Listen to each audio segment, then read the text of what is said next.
आज से करीब 5000 साल पहले द्वापर युग के बाद जब कलयुग की शुरुआत हुई, त्रिदेव सहित सभी देवताओं ने पृथ्वी से दूरी बना ली। ऐसा इसलिए क्योंकि कलयुग में देवताओं के आगमन का कोई स्थान नहीं है। इस युग में चमत्कार की कोई गुंजाइश नहीं है और सृष्टि के नियमों के अनुसार कोई भी देवता इस युग के कार्यों में हस्तक्षेप नहीं कर सकता। लेकिन देवों के देव महादेव को पहले से ही आभास हो चुका था कि कलयुग जितना पुराना होगा, उसकी शक्ति उतनी ही प्रबल होती जाएगी और शायद विनाश का समय पहले ही आ जाए। इसीलिए महादेव ने पृथ्वी से जाते जाते एक महत्वपूर्ण कार्य महाबली हनुमान जी को सौंपा, कलयुग का संतुलन बनाए रखना। उन्होंने हनुमान जी को श्री राम नाम के प्रचार का आदेश दिया ताकि श्री राम की भक्ति और आस्था से कलयुग नियंत्रित रहे। इस प्रकार हनुमान युग की शुरुआत भी हुई। हनुमान जी ने पृथ्वी पर अलग अलग रूपों में श्री राम नाम का प्रचार करना शुरू किया और राम मंदिर बनने लगे। यह वही समय था जब श्री राम के साथ साथ हनुमान जी की भी पूजा होने लगी। हालांकि हनुमान जी इससे निराश हो गए क्योंकि वे सिर्फ राम के सेवक थे और खुद को भगवान की तरह नहीं देखना चाहते थे।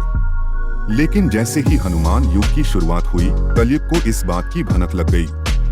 कलयुग ने कई बार मंदिरों और उनके भक्तों को भ्रष्ट करने की कोशिश की, लेकिन हर बार असफल रहा। फिर कलयुग ने चालाकी से उन लोगों के मन में मंदिरों के प्रति घृणा फैलानी शुरू की जो मंदिरों से दूर रहते थे। जल्द ही लोग मंदिरों को तोड़ने और साधु संतों को दंडित करने लगे। हनुमान जी उस समय श्री राम के ध्यान में लीन थे, लेकिन जब उन्होंने कलयुग के इस दुस्साहस को महसूस किया तो वे क्रोधित हो उठे। उन्होंने तुरंत कलयुग की खोज शुरू की।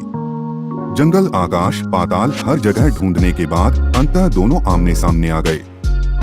कलयुग ने हनुमान जी पर कई प्रहार किए, लेकिन उसका कोई असर नहीं हुआ।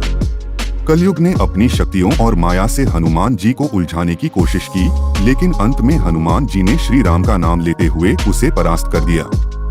हालांकि हनुमान जी ने कलयुग को युद्ध में हराया, वे उसे समाप्त नहीं कर सके क्योंकि कलयुग एक युग है जो समय से पहले समाप्त नहीं हो सकता। इस तरह कलयुग छिप गया, लेकिन हनुमान जी और कलयुग के बीच संघर्ष अभी भी जारी है। हर बार बुराई कुछ समय के लिए अच्छाई पर हावी जरूर होती है, पर अंत में जीत सच्चाई की ही होती है। हनुमान जी के प्रयासों के कारण कलयुग अब तक अपने विनाश लीला को शुरू नहीं कर पाया है। अगर आज धरती पर कहीं अच्छाई और सच्चाई है तो वह हनुमान जी के कारण है। इसीलिए हनुमान जी को कलयुग का देवता भी कहा जाता है, क्योंकि इस युग में वही सच्चे और धर्मी लोगों का सहारा है। अगर आपको यह वीडियो पसंद आई हो तो लाइक करें और हमारे चैनल को सब्सक्राइब करें ताकि सनातनी इतिहास के बारे में और भी जानकारियां मिलती रहें। जय श्री राम, जय हनुमान।